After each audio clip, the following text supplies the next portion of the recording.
আসসালামু আলাইকুম রহমতুল্লাহ। আজকে খুব গুরুত্বপূর্ণ একটি ভিডিও, আপনারা সবাই বেশি বেশি শেয়ার করবেন। একটা মাদ্রাসায় আমরা মাদ্রাসা মসজিদে নামাজ পড়ার জন্য নামছি, এটা টালিয়া মাদ্রাসা।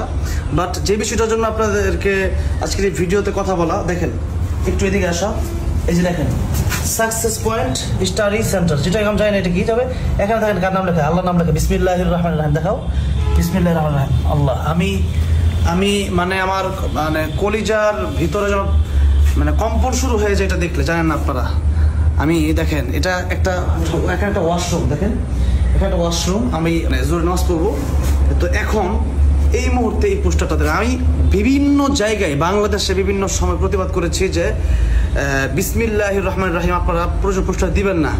পোস্টারে কার্ডে বিসমিল্লাহির রহমানির রহিম লিখে দিছে, মানুষ দিছে কি করছে, নিয়ে ফেলায় দিছে। কিন্তু আল্লাহর নাম, আল্লাহর তিনটা নাম এখানে, আল্লাহ দেখেন বিসমিল্লাহ আল্লাহর নাম, রহমান আল্লাহর নাম, রহিম আল্লাহর নাম, এর এত মানে আল্লাহর নামের চেয়ে বড় আর কি। এখন সেই জায়গায় এটা যখন টয়লেটের সামনে এভাবে পড়ে আছে, কত মানুষ পড়াইছে আল্লাহ, মানে আমি এটা সহ্য করতে পারি না। মাঝে মধ্যে পোস্টারে, মাঝে মধ্যে কার্ডে, মাঝে মধ্যে বিভিন্ন বইয়ের পাতায় দেখছি অনেক সময় জালবুড়ি বিক্রি করে, কোরআনের আয়াত থেকে হাদিস থাকে, আপনারা বন্ধ করেন। এগুলোতে বিসমিল্লাহির রহমানির রহিম দিবেন না, কোনো কাগজের পোস্টার দেওয়া দরকার নেই।